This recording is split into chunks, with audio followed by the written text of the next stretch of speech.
السلام علیکم جی۔ زوال کا ایک رفتار ہے، ایک انتہا ہے جس کی طرف پاکستان کے اوپر مسلط شدہ ٹولہ جو ہے وہ آنکھیں بند کر کے بڑھتا جا رہا ہے، اور جو حال ہی میں نیوٹرل ہونے کا اعلان کر رہے ہیں، انہوں نے نان نیوٹرل ہو کہ کس طرح کے گدھوں کو پاکستان کے اجتماعی ضمیر کو رگیدنے کے لیے، پاکستان کے اجتماعی ضمیر کی ہیوملیشن کے لیے، اس کا بیڑا غرق کرنے کے لیے کس طرح مسلط کیا تھا ڈنڈے کے زور کے اوپر، وہ چیزیں کھل کے سامنے آنا شروع ہو گئیں۔ اس کی مثال میں آپ کو دیتا ہوں۔ ایک صاحب ہیں ایم پی اے منتخب ہوئے، حافظ ممتاز صاحب ان کا نام ہے، اور حافظ ممتاز صاحب جو ہیں وہ سمندری، یہ تحصیل ہے فیصل آباد کی، پاکستان کا بہت مردم خیز علاقہ فیصل آباد، وہاں کی ایک تحصیل ہے، اور سمندری کے اندر یہ منتخب ہوئے اور منسٹر بن گئے ریونیو کے۔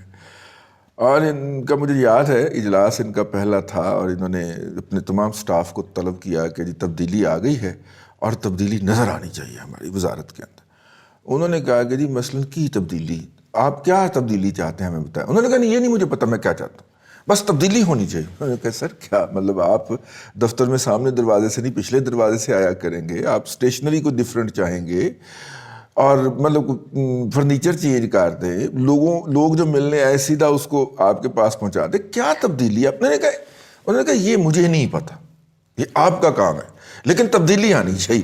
وہ کافی زیادہ وہ جو وہاں پہ ان کے اس وقت ایک کوئی سیکٹری صاحب جو تھے، انہوں نے کہا کہ جی مجھے اجازت دیجیے، آپ جو ہے وہ تبدیلی پلان کیجیے، میں جیسے ہی ہوگی تو اس کو ایگزیکیوٹ کر دوں گا، آپ جو جس چیز کی نشاندہی کر لیں گے۔ مطلب کافی ہلکے آدمی ہے نا، تو اس طرح کے بندے جو ہیں وہ مسلط کرنے والوں کو سوٹ کرتے ہیں نا۔ مطلب جب ہلکا آدمی ہوگا تو بولے گا تو نہیں نا آگے سے، نہ کرنے والا تو اس کا نہیں نا مادہ ہوگا، وہ مطلب کہ سدائے ہوئوں کی طرح کام کرتا رہے گا۔ تو یہ موصوف کا پہلا تعارف ہوا ہم سے، ہمیں جب اس محفل میں شریک ایک بیوروکریٹ نے ہنس کے بتایا کہ یار کیسے کیسے نمونے آپ لوگوں نے منتخب کر کے تو ہمارے اوپر مسلط کر دیں۔ میں ہنسی کہ تم منتخب کیتے نے، وہ کسی اور کی کرم نوازی کے باعث منتخب ہوئے ہیں۔ تو خیر وہ جناب یہ حافظ ممتاز صاحب کے خلاف جی ایک شہری ہیں جو پولٹری کا کام کرتے ہیں، اور وہ ان کی کوئی مل ہے وہاں پہ، فیڈ مل، اس سے فیڈ خریدا کرتے تھے۔ اور وہ صاحب جو ہیں وہ ان کے پاس پہنچے عدالت میں کہ جناب یہ چونکہ میں ان سے اپنے فارم کے لیے فیڈ خریدا کرتا تھا، اب چونکہ میں نے خود ایک چھوٹا سا سیٹ اپ لگا لیا، یا میں سیلف سفیشینٹ کا لفظ استعمال کیا ہوا ہے، سیلف سفیشینٹ ہو گیا ہوں، تو اس کے بعد انہوں نے میرے خلاف جو ہے وہ ایکٹیویٹیز شروع کر دی ہیں۔ یہ ہائی کورٹ کا آرڈر ہے ہمارے پاس، میں اس میں سے دیکھ رہا تھا اور مجھے ہنسی آ رہی تھی کہ یار کیسے کیسے لوگ ہیں اور کیسے کیسے نمونے ہیں کہ وہ جناب چونکہ اب تم مجھ سے فیڈ نہیں خریدتے تو تیری ایسی تیسی، انہوں نے نا اس کے خلاف جو ہے وہ پولیس پڑھوانی شروع کر دی، اور یہ کر دیا اور وہ کر دیا۔ ٹھیک ہے، اب جناب وہ صاحب جو ہے وہ ہائی کورٹ تشریف لے گئے ہیں، اور مطلب کہ آرڈر بھی ہمارے دوست کا ہے، شان گل صاحب جو ہیں ٹھیک ہے، ان کے والد صاحب بھی بڑے کمال کے آدمی ہیں، اور شان گل صاحب ہمارے دوست رہے ماشاءاللہ، ہائی کورٹ کے جج ہو گئے، تو اچھے آدمی ہیں۔ مطلب میرا ان سے تعارف یہ تھا کہ میں ایک اوورسیز میگزین تھا، غیر ملکی میگزین جو تھا، اس کے لیے کچھ مٹیریل ڈھونڈ رہا تھا، بیک ان 90s میرا خیال ہے کہ 92 93 کی بات ہے، تو اس آنے کو لیے فارسٹ کورسپونڈنٹس رہی ہیں، تو میگزین تھا جی کوئی لندن کا، تو اس کے لیے تصویریں چاہیے تھیں کچھ نا، تو میں ایک دفتر میں گیا تو وہاں پہ شان گل صاحب اس وقت صحافت کا شوق فرما رہے تھے، ٹھیک ہے، تو انہوں نے اتنی محبت سے وہ تصویریں ڈھونڈنے میں مجھے مدد کی کہ بس اس کے بعد وہ پھر دل میں بس گئے۔ پھر اس کے بعد جو ہے ان سے ملاقاتیں رہیں، جب وہ لا آفیسر بھی تھے، ایک دو ملاقاتیں رہیں، لیکن اب تو ماشاءاللہ جج ہو گئے، تو انہوں نے بڑا جی ٹھوک بجا کے آرڈر دیا ہے۔ انہوں نے کہا ہے کہ جناب یہ منسٹر صاحب جو ہیں یہ کیا چولے مار رہے ہیں، اس کی کاپی جو ہے وہ آر پی او کو بھیجی جائے، یہ پٹیشن کی کاپی ود دا ڈائریکشن کہ وہ خود ذاتی طور پہ اس کی انویسٹیگیشن کرے، آر پی او فیصلہ بات، مطلب، اور خاص طور پہ انہوں نے تاکید سے لکھا ہے کسی سب آرڈینیٹ یا کسی ایجنسی کے ذریعے نہیں کرانی، خود کرنی، خود کر کے تو رپورٹ پیش کرے کہ یہ جو منسٹر بنا ہوا ہے، ٹھیک ہے، یہ لولو پولو جو منسٹر بن گیا ہے کسی دھکے کے نتیجے کے اندر، تو یہ کیا چفلیں مارتا پھر رہا ہے. تو وہ رپورٹ جب آئے گی تو ہم آپ کی خدمت میں پیش کر دیں گے. یہ واحد مثال نہیں ہے جی.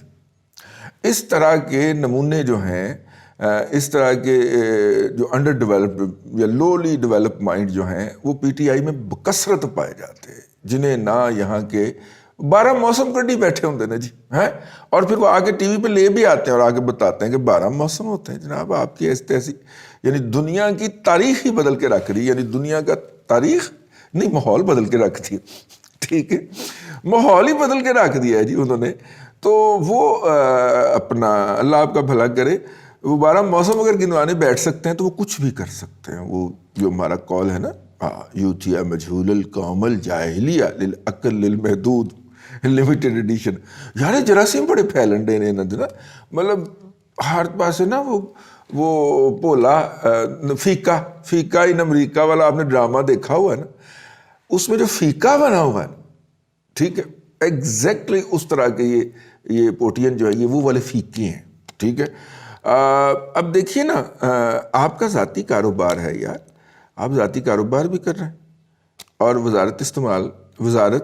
وزارت کے گارڈز، وزارت کا اثر استعمال کر کے آپ ان لوگوں کو جو آپ سے چیز نہیں خریدتے ان کو زبردستی گن پوائنٹ پہ کہ میری چیز خریدو ہے، میری وہ خریدے. تو خیر یہ معاملہ عدالت میں بھی زیر سماعت ہے. جب اس کی رپورٹ آئے گی 20 دن کے اندر رپورٹ مانگی ہے جج صاحب نے. ہوں تو جج صاحب ہی کہنا پڑتا. ہاں جی، جج صاحب نے 14 دن کے اندر رپورٹ مانگی ہے، اور 20 دن کے اندر، اور 20 دن کے بعد جو ہے وہ دیکھیے اس پہ کیا کرتے ہیں. لیکن مجھے جو بات ہے اس کے اوپر حیرت یہ ہے کہ یار وہ اس طرح کی حرکتوں، حماقتوں، چولوں کے اوپر بالکل بھی شرمندہ نہیں ہے، اور نہ ہوتے ہیں. وہ اس کو اپنا رائٹ سمجھتے ہیں، اور وہ کہتے ہیں کہ ہم نے اس لیے تبدیلی لائی تھی کہ ہم یہ کام کر سکیں. اور مزے کی بات یہ ہے کہ انہیں آگے سے اگر کوئی شیشہ دکھائے تو وہ اس بات کے اوپر کافی اوفینسو ہو جاتے ہیں. ٹھیک. پھر ان کا یہ بھی ایک طریقہ واردات ہے کہ ان کے خلاف کوئی خبر چھپ جائے نا، تو نہ صرف کہ اس صحافی کی ٹرولنگ کرتے ہیں، جرنلسٹ کی ٹرولنگ کریں گے، کوشش کریں گے اس کو نوکری سے نکلوا دیں. ٹھیک ہے. اچھا، نوکری سے نہ نکلوا سکیں تو پھر انہوں نے جو اپوائنٹ کروائے ہوئے ہیں نا چمونا جات جو ہیں، جو کہ ایک دن نوٹیفائی ہوتا ہے کہ جی وہ ترجمان مقرر ہو گئے ہیں پی ٹی آئی کے، اور اگلے دن وہ سوشل میڈیا پہ اپڈیٹ کرتا ہے کہ جی میں نے فلانا ٹی وی جوائن کر لیا. ٹھیک ہے. یعنی 2 چوپڑیاں اور 2 پھر ان کو فون کر کے کہتے ہیں کہ اس کو ہٹ کریں، اس کو ہانٹ کریں، اس کے خلاف ٹرینڈ بنائیں، اس کے خلاف پروگرام کریں، اس کو اپنے پروگرام میں بلا کے نا تو اس سے یہ سوال پوچھو، میں اس کی بےزتی کرنا چاہتی ہوں یا چاہتا ہوں. مطلب کہ یہ اس طرح کی مخلوق ہے.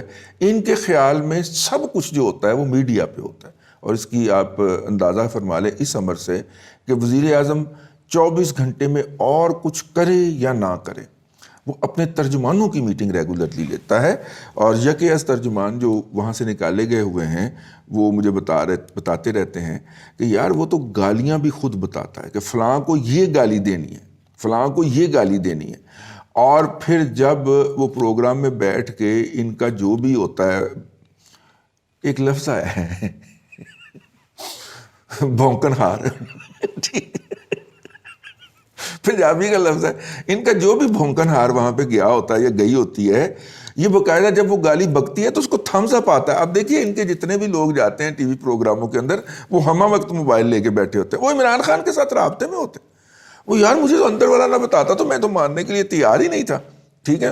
وہ اندر والی پارٹی نے بتایا ہے کہ وہ باقاعدہ ہدایات دے کے بھیجتا ہے کہ آج آپ نے فلاں چینل پہ جانا ہے، فلاں پروگرام کے اندر، اس میں فلاں شخص کو، مریم نواز شریف کو یا عمران نواز شریف کو یا شہباز شریف کو یا حمزہ کو، ان کو یہ گالی دینی ہے آپ نے. ٹھیک ہے.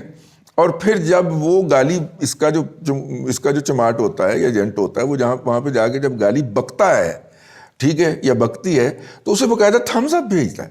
بھائی اتنا ویلا بندہ، مطلب نیوز کے تقریباً کوئی 40-41 چینل ہیں، اور اس کے اوپر وہ باقاعدہ تھمز اپ بھیجنے کے لیے لگا ہوا ہے، اور اس کے پرسنل موبائل سے آتا ہے جو اب وہ احتیاطاً کسی کو نہیں دکھاتا یا دیتا ہیں. وہ پہلے بڑا پھڈا پہ آ گیا سی نا بلیک بیری دا, اج تک بلیک بیری دا پھڈا پہ آیا. تو بہرحال جی یہ ایک مختصر تھا جی. دیکھیں یہ حافظ صاحب کی کتنی کو, اور میرا خیال ہے کہ کسی بھی منسٹر کے لیے کافی زیادہ شرم کی بات ہے, ہیوملیشن ہے اس کی, جب بندہ محسوس کرے تو بستی ہے. ٹھیک ہے, تو حافظ صاحب نے تو نہیں سدھرنا.